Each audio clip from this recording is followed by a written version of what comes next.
Broadcasting live from WOUB TV in Athens, this is Newswatch. A local business is forced to move after a fire erupted earlier this morning. Good evening, I'm Lily Bradley. Thanks for joining us. The blaze began around 5 a.m. at Procos Rentals on East State Street. After arriving on scene, firefighters found the building's left rear side door open. There is smoke and heat damage throughout the entire building. The gas, electricity, and water have all been shut off. Now, WUB spoke with the state's fire marshal office this afternoon. They tell us the cause has yet to be determined and an investigation is ongoing. 2 of 3 prisoners who escaped from Nelsonville's SEPTA Correctional Facility this weekend have been captured. Justin Delano Stanley was arrested this afternoon in Newark. He got out through the East Wing, going through a barbed wire fence. He escaped with David Skeens on Friday. Skeens was arrested Sunday morning at the Starlight Motel in Heath, where he was hiding. SEPTA program director explains how police found Stanley earlier today. He was apprehended in Licking County. He was spotted and they took chase, and to the information I was given, he ran out into traffic and was injured by a car and was taken to the Licking County Medical Facility.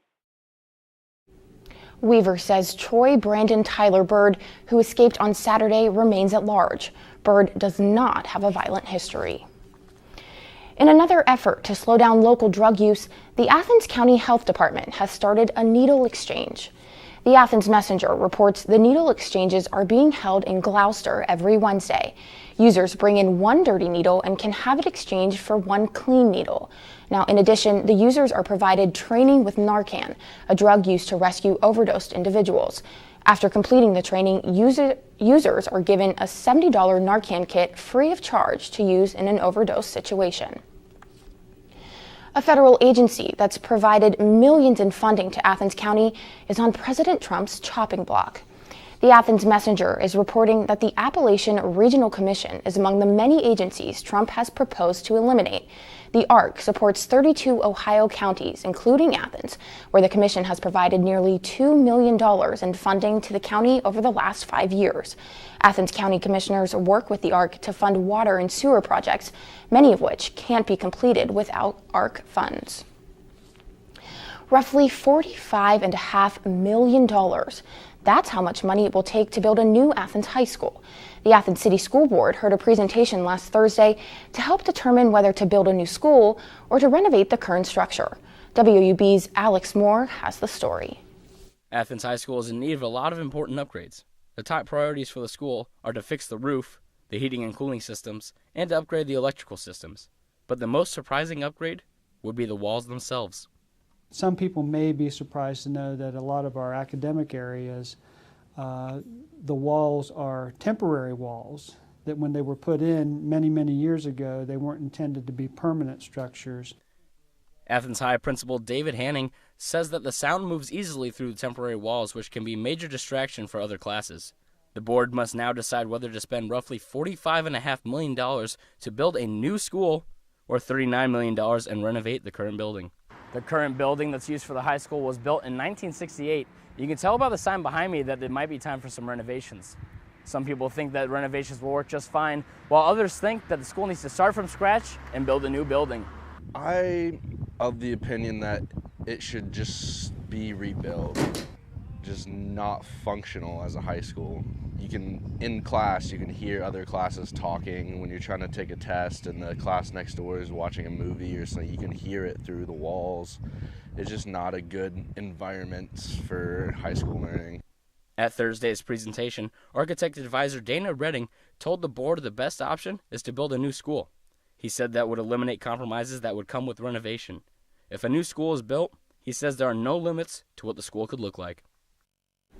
The board has until September 30th of this year to make their decision. If a new high school is the plan, there will be discussions on where it should be located. The next meeting is set for April 20th. Athens City Council is set to meet tonight with a full agenda.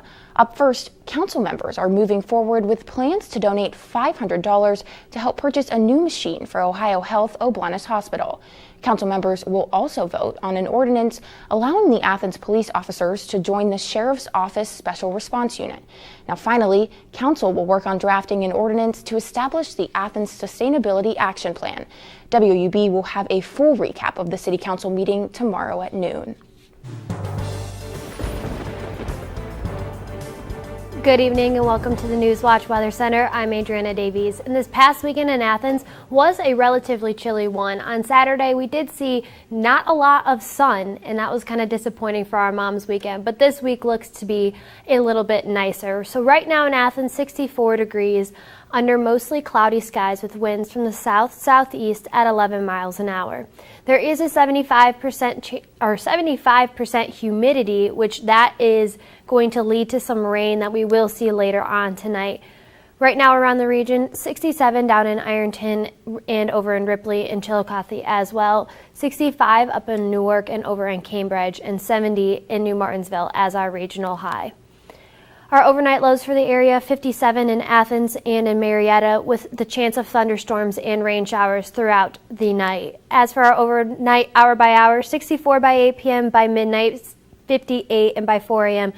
another 58 degrees with rain chances throughout the night as well. And now over to you, Lily. Thanks, Adriana. The man accused of raping, murdering, and kidnapping Ohio State University student Reagan Tokes pleaded not guilty in court this morning. Brian Goldsby was indicted on 18 charges against him. Tokes disappeared after she finished her shift at Bodega Cafe in the Short North. Her body was later found at Scioto Grove Metro Park in Grove City with gunshot wounds. The Franklin County prosecutor says he will seek the death penalty against Goldsby.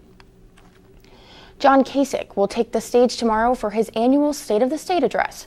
Governor Kasich will speak at the Sandusky State Theater at 7 p.m. He's expected to talk about a variety of issues facing the state. Some of these include the heroin crisis, education, and tax changes. Kasich likes to take his State of the State on the road and likes to break the tradition of speaking at the Ohio State House. This will be the 6th time he has spoken at another location. Bringing jobs to Ohio was a main topic for Vice President Mike Pence and EPA head Scott Pruitt this weekend in Columbus. Vice President Pence touched on the administration's key talking points, including rebuilding infrastructure and the military. He also discussed opioid addiction and how the president plans to help fight that battle. Under President Trump's leadership, we're bringing together public servants, medical experts, community leaders, and we will find innovative solutions to stop the flow of drugs into our communities and help families who need it most. Pence also touched on universal health care, saying that Republicans are still working to repeal and replace Obamacare. He said the plan has made it harder for businesses to create jobs throughout the state. Heavy rain led to devastating mudslides in Colombia this weekend, and an early morning metro attack in Russia. We'll bring you the latest. Plus, the Supreme Court's showdown. It's decision week for President Trump's nominee. These stories and more when Newswatch returns.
It's decision week for President Trump's pick for the Supreme Court, but the vote to confirm Judge Neil Gorsuch could change the Senate rules for good.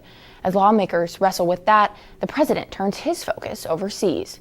Diane Gallagher reports from Washington. To get the job, President Donald Trump's Supreme Court pick needs 60 yes votes, and it's looking like an uphill battle. Based on Judge Gorsuch's record at the Department of Justice, his tenure on the bench, his appearance before the Senate, and his written questions for the record, I cannot support this nomination. Democrats are lining up to try to block a final vote on Neil Gorsuch on the Senate floor, set for Friday. I cannot support advancing this nomination. But Republicans have a plan. They can use the so-called nuclear option. That changes the rules of the Senate and allows Gorsuch to move forward with just 51 yes votes, a simple majority. That this good man and this good judge who's offered himself to serve our country on the United States Supreme Court will be confirmed by the end of this week, and he should be. It would be a historic change in the Senate for confirming future judges as well. There have been some informal talks between lawmakers to try to head off the showdown, but so far, no deal. As senators on the Judiciary Committee debated, President Trump focused his attention on foreign policy. You have a great friend and ally in the United States and in me. Welcoming Egypt's president to the White House. Later this week, President Trump will host another key ally in the fight against terrorism, Jordan's King Abdullah II. And Friday, he'll hold his most important foreign policy meeting yet when he welcomes the Chinese president to his Mar-a-Lago resort. In Washington, I'm Diane Gallagher. President Trump promised to, quote, get down to some very serious business with the Chinese president at their meeting next week. And more on President Trump's visit with his Egyptian counterpart at the White House today. He told reporters that the two of them pledged to fight terrorism together. We will do that together. We will fight terrorism and other things, and we're going to be friends for a long, long period of time. We have a great bond with the people of Egypt, and I look forward to working with the president. This is the first visit by an Egyptian leader to the White House in 7 years. Both leaders are hoping to use the talks as a way to improve U.S.-Egypt relations that chilled during Barack Obama's presidency. Experts and officials say al-Sisi is hoping to get the U.S. to reinstate or boost aid to his country, but Trump has made it clear that outside of Israel, foreign aid will be drastically cut. 11 people were killed in a blast on the St. Petersburg metro this morning. Dozens were injured, and authorities say the explosion is a terrorist attack. Russia's anti-terrorism committee said a second device was found and defused at another station. No group has claimed responsibility for the attack, which led to the shutdown of the city's metro system. President Vladimir Putin, who had been in St. Petersburg earlier in the day, said all causes were being investigated, including terrorism. In southern Colombia, people who lost everything are digging frantically through the rubble, hoping to find their relatives and friends. The military says at least 254 people were killed in mudslides Saturday. Hundreds more are missing or injured. Some families escaped at the last minute before their homes were destroyed. The Colombian president visited the area Saturday. He says that what he saw breaks his heart. On Wall Street today, U.S. stocks fell as car makers reported disappointing March sales. Here's a look at stocks of local interest.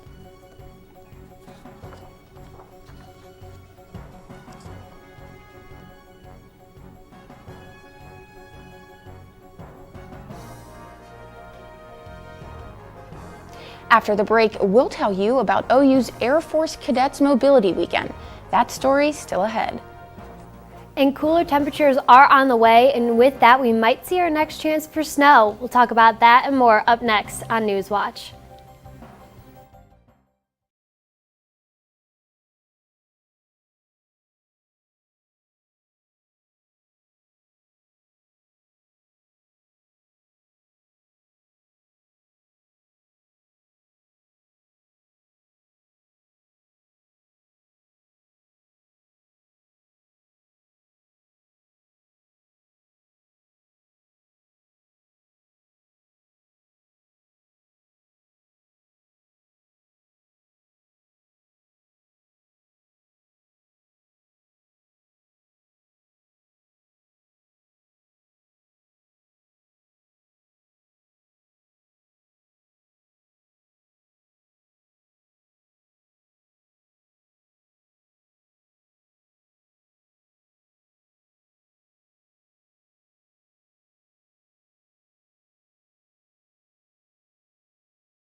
Good evening and welcome back to the Newswatch Weather Center. I'm Adriana Davies.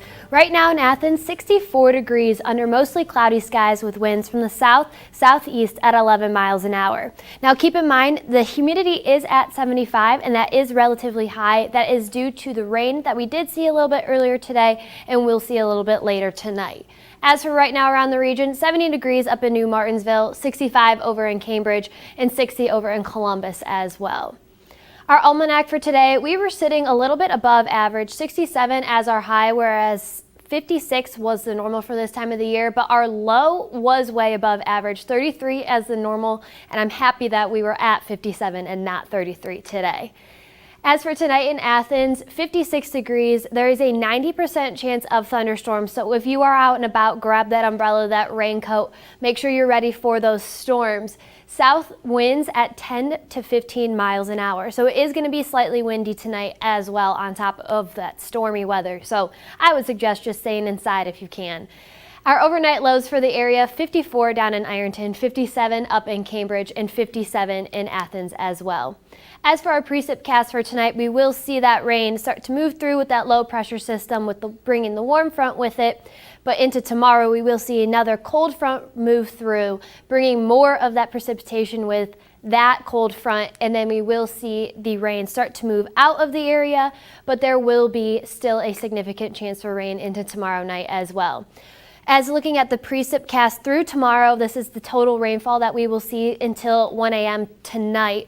We're looking at about a quarter of an inch of rain tonight. So like I said, bundle up and bring that umbrella with you guys. At the bus stop tomorrow morning, 57 degrees, rain go away. Windy conditions, winds from the southwest at 10 to 15 miles an hour. Hour by hour, 57 by 8 a.m. by noon, 58 degrees, and by 4 p.m. we will see 61 and the rain will start to dissipate. Tomorrow in Athens, 61, rainy day, like I said, gusty winds throughout the day as well. As for tomorrow, high 65 down in Ironton, 58 up in Newark, and 58 in Columbus as well. For our extended forecast, we will see a little bit of a warm up on Wednesday with more rain chance, but we will see some chances for snow into Friday. Our low for Friday is 32 degrees, but the weekend looks to be a little bit warmer, which I'm excited about. And now over to Lily. Thanks, Adriana. Ohio University's Air Force cadets were put to the test this weekend. Newswatch's Arnold Vonda has the details. Combat tactics, rescue operations, and survival training. OU's Air Force cadets spent Friday and Saturday on Raider Hill working on their skills. 22-year-old cadet Cole Johnson organized this year's mobility exercise. He says it's a morale-boosting exercise that tests everything the younger cadets have learned. Once a week, the cadets have a leadership laboratory in which we test new skills that we teach to them. This exercise takes all of those different lessons and combines them into one, and we put them to the test to try and see where they have grown as leaders for this semester. About 20 cadets from the Reserve Officer Training Corps, called ROTC, were tested. So does anyone know how you actually die when you get dysentery? But Johnson says during the exercise, cadets also learn new skills every soldier needs to know. So over the weekend, they're going to learn various survival tactics, such as starting a fire, or they can learn hostage situations in which they could have their hands tied up with duct tape or zip ties and how to escape from those situations. And then also we have water supply, so how to get water in areas in which there might not be water available. One of the younger cadets getting tested, 18-year-old Grace Playtech. Playtech says the exercise is a good chance to bond more with her comrades and to make sure that she has developed the required skills. I'm excited. I'm a little bit nervous that I'm not going to remember how to do everything correctly, but I know I have the other cadets to help me through that. The survival tactics and field lessons in leadership are mandatory for every cadet. And as nursing student, Cadet Playtech could apply in field the medical procedures she has learned. We have a down airman. We're transporting him out. Missing the bottom half of his leg, so we applied a tourniquet. And he's also unconscious, so we're strapping him into a litter and are going to carry him to safety. In fall, these cadets will be juniors, says Johnston, and as those, they will be in charge to train the younger cadets, just like they are now. Reporting for Newswatch, I'm Arnold Vanda. Students in the ROTC program will graduate with the rank of second lieutenant. How's it going, everyone? I'm Justin Holbrook. Coming up in sports, we'll have a full roundup of everything that happened this weekend and a video of a North Carolina fan you won't want to miss. That story, plus it's opening day for teams in Ohio. See what opening day looked like in Cincinnati today and how OU students celebrate the day away from home. It's all coming up next on Newswatch. And here's a look at what's coming up tonight on your public television station.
Welcome back, everyone. I'm Justin Holbrook.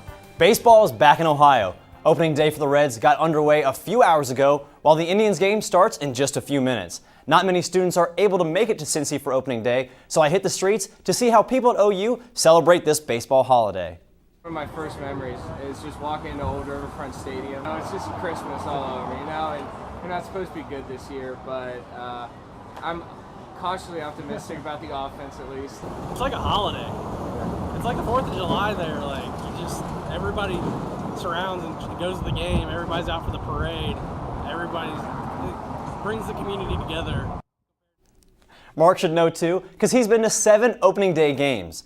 And the Reds have been home for opening day since, get this, 1882. And if you've never gotten a chance to go, check out this video. This comes from WOUB's Clay Benjamin, and just look at the crowd. Rain has been on and off in Cincinnati today, but that's not stopping fans from getting back out there for the new season. Last year, the Reds finished dead last in the NL Central, and Sports Illustrated doesn't see things getting any better, as they predict the Reds to finish as the second worst team in 2017.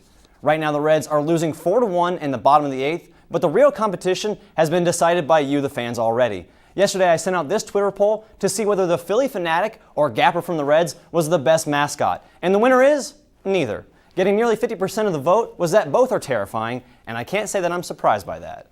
While the Reds are still playing, the Indians are getting set for their opener with the Texas Rangers. It's been exactly 5 months since the Tribe lost Game 7 of last year's World Series to the Cubs. Many believe last year was no fluke, including SI, which has the Indians going back to the World Series. Tonight, Corey Kluber will make his 3rd straight opening day start. Track and field hosted its first meet of the season and absolutely dominated. The Bobcats racked up 12 first-place finishes at the Cherry Blossom Invitational this past Saturday. Head coach Clay Calkins was happy about the performance, but knows the cold weather held the team back from winning even more events. It was a better day for the distance events, just I think due to the weather. Some of our short sprints, I think, sacrificed some of their performances just due to the fact that we had a little bit of a headwind and it was pretty cold. Mid-40s is not optimal for short sprints. Not optimally for me either. We'll see if the Bobcats can get some warmer weather this weekend when they travel to Bowling Green, Kentucky for the Hilltopper Relay. And in case you missed it, here's more of what went down this weekend. Last night, the Cavs outlasted the Pacers 135-130 in double overtime. On the ice, the Blue Jackets had one of their biggest home games of the year against the first-place Capitals, but fell 3-2. And bringing it back to college, OU baseball brought out the brooms against Ball State in their first MAC series of the year. Well, it's finally here. Most brackets have been burned and torn apart, except for those that had North Carolina and Gonzaga in the championship. Both teams danced their way to tonight's title game, but nothing is as impressive as this. Jimmy Garrell, that's him, 81 years old, and he's dancing before the Tar Heels game against Oregon in the Final Four. He graduated from UNC in 1958, and you can be sure he'll have another jig in him if the Tar Heels can pull off the win. Now let's go back to Lily, let's go to Adriana for one last look at the weather. Thanks, Justin. Tomorrow in Athens, 61 degrees.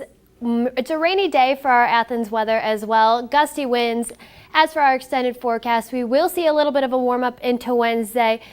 On Thursday, we will see the cool-down begin with the chance for rain and a chance for snow on Friday, but the weekend is looking to be a little bit nicer. Now over to Lily. Thanks, Adriana. Well, that does it for our broadcast this evening. Thanks for watching. I'm Lily Bradley. Stay tuned for the PBS NewsHour coming up next. And remember, you can find the latest news anytime at woub.org. Have a great night.